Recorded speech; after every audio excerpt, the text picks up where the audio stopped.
Шешек кебек матур бит ул туган тел, гөлләр, гөлләмәләр бизәп торган тел. Шагыйрә, филолог һәм туган тел укытучысы Рәзинә Мөхияр сүзләре белән тапшыруыбызны башлап җибәрәбез.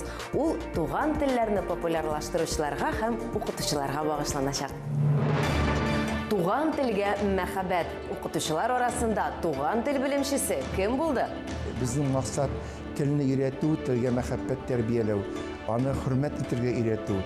Шул телдә сөйләшү, телне саклау, тел аша милләтне саклау һәм милләт аша гомумән иминлек булдыру.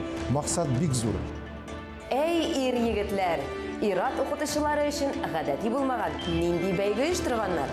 Biz yüzerlep balаны konkurslarga әзерлейбез, spektakller, урысчада, татарчада, отрывкалар куябыз, конкурсларга җибәрәбез, тел буенча, татар теле буенча, урыс балаларында өйрәтәбез. Ә менә бүген килдек без, бүген килдек тел сагында ир-егетләр дигән конкурска. Татарча акцент. Нинди популяр ролик татар теле серләрен ачты.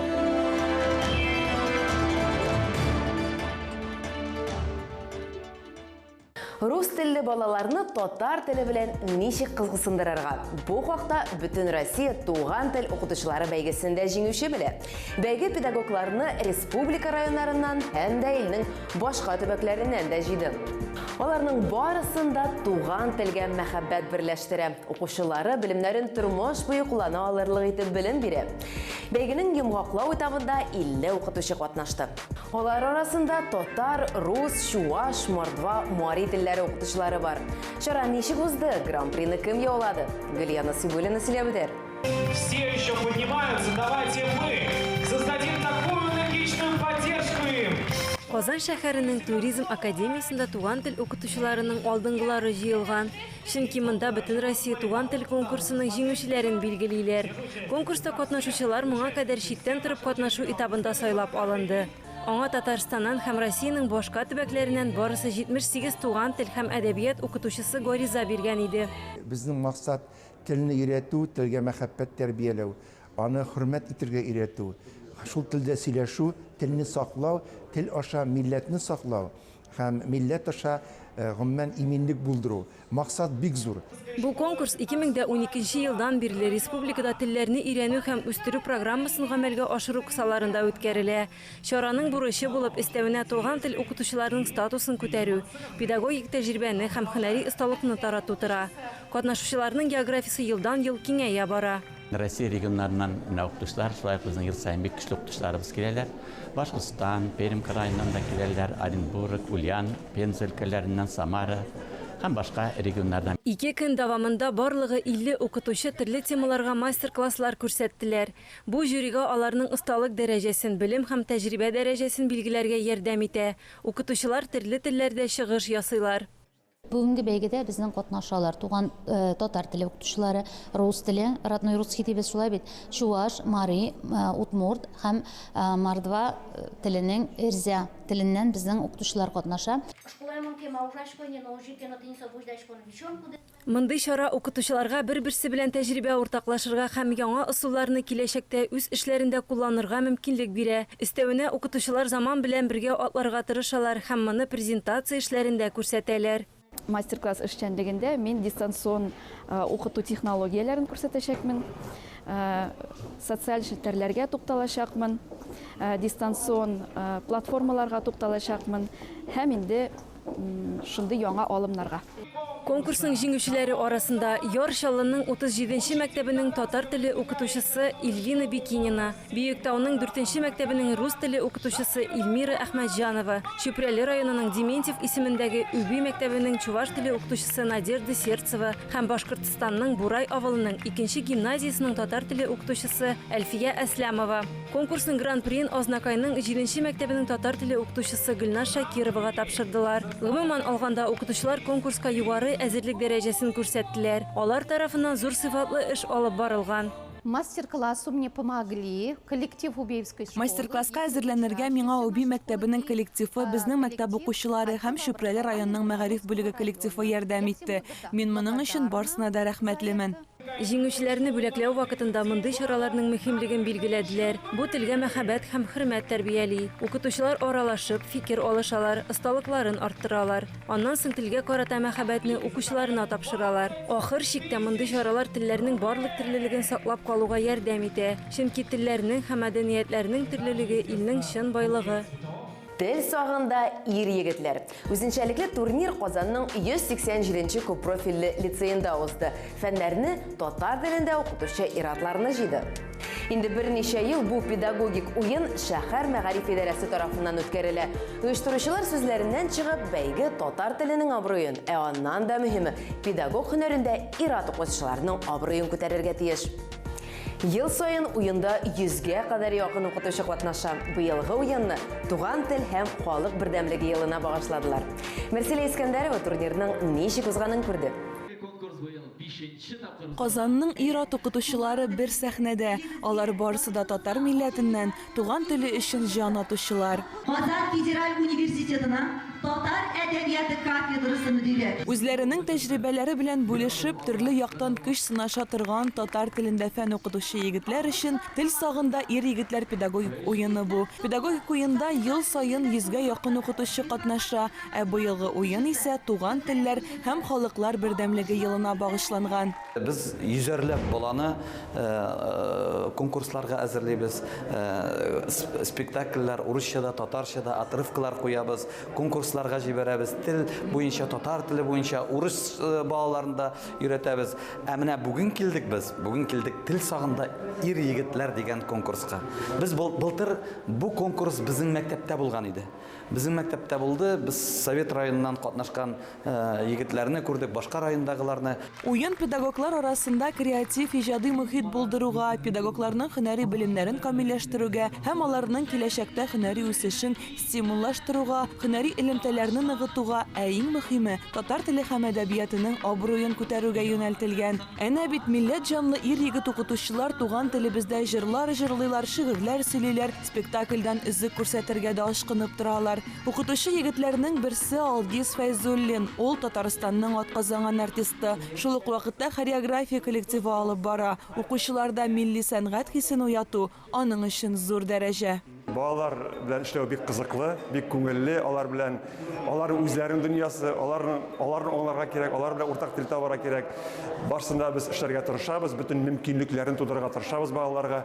Бу конкурска инде без теләп катнашабыз, бик теләп ризалык бирдек барыбызда, барлык укытучыларыбызда. Инде телне сакламасак, кем сакларга, без сакламасак телне кем сакларга тиеш дип, шундый фикердә бөтенебездә. Чарада барлыгы 4 команда көч сынашты. Әлеге егетләрнең барысында туган тел өчен янып тору берләштерә дә инде. Конкурсның беренче этабы үзең белән таныштырудан гыйбарәт иде. Һәр командадагы егетләр дә үзләрен чын укытучылар, чын милләтчеләр, иҗат әһелләре буларак күрсәтте. Берсен алып, берсен куя торган да түгел. Жюрилар ничек кенә бәяләп бетерер икән. Безнең чынлап та мәктәптә ир-егетләр саны шактый аз. Менә аларның ир-егетләрнең мәктәптә нинди роль уйнаганнарын күрсәтүе дә мөһим. Аларның татар телендә төрле предметлардан белемне тирән итеп биреп булганлыгын күрсәтүләр дә мөһим.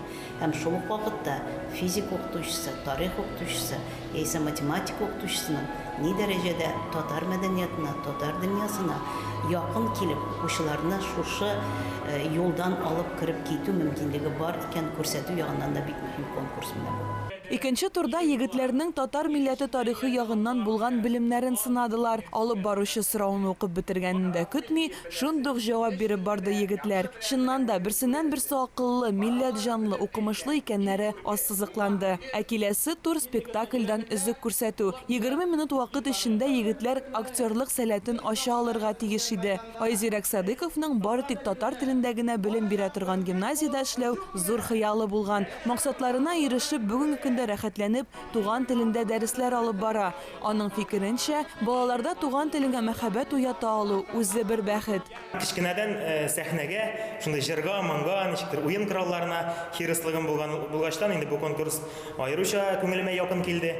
Чөнки бу конкурста һәр укытучы үзен иҗади яктан аша ала.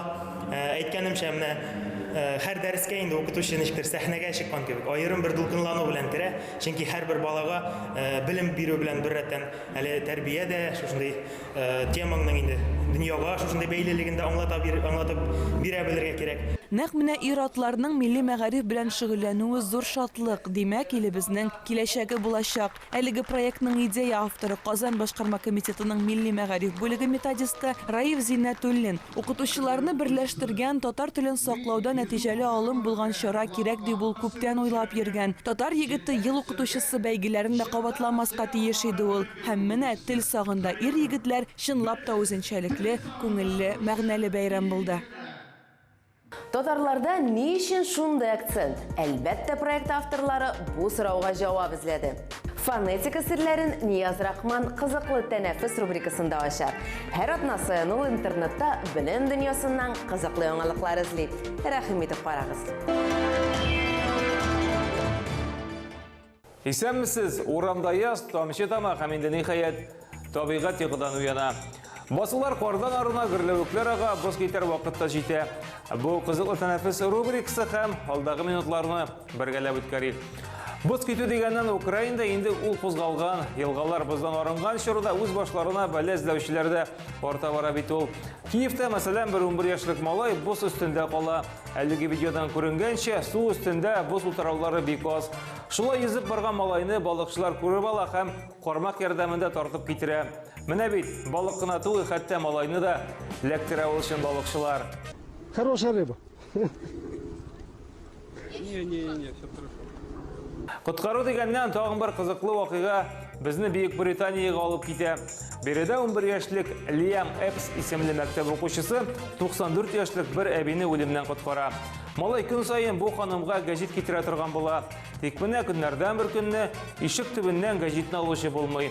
Малай шунда ук бу хакта әнисенә хәбәр итә һәм махсус хезмәт вәкилләрен аякка бастыра. Күршеләре белән берлектә ишекне ачалар. Әби шыннан да йыгылган була, аяклары имгәнгән һәм аның хәлсез килеш табалар. Менә бит игътибарлык бер кайчан да комачау итми ул. Вова, вы поступили как настоящий мужчина. Перестань, я поступил как нормальный мужчина. Защищать и принимать решения – это мужская обязанность, это нормально.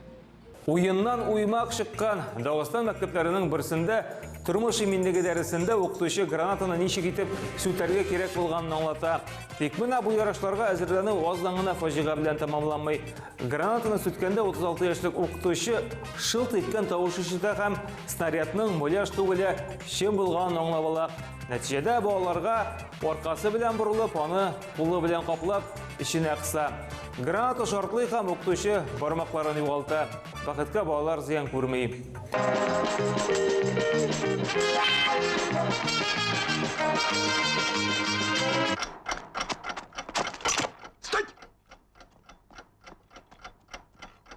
Татар теле кая гына булсын, ул популяр булырга тиеш.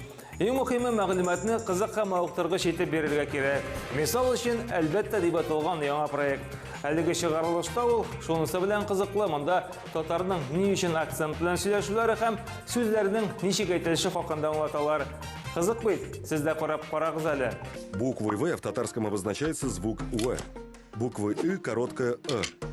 Буквой «О» в татарском обозначается «Э». Вместо «Ц», который на самом деле состоит из «Т» и «С», татары говорят «С». Например, акцент.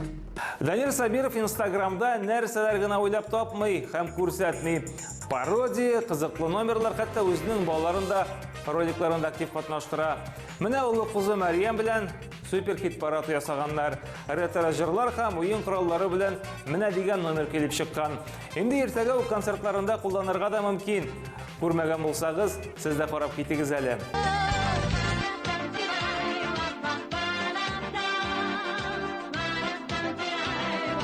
Бу атнада менә шулар иде. Очрашырбыз. Сау булыгыз. Исегезгә төшерәбез, социаль челтәрләрдә үз аккаунтларыбыз бар. Керегез, комментарийлар, яңалыклар калдырыгыз. 6да белгән ана телен 60та да онытмас ди татар мәкале. Тамырларыгызны, туган телегезне онытмагыз. Киләсе очрашуларга кадәр.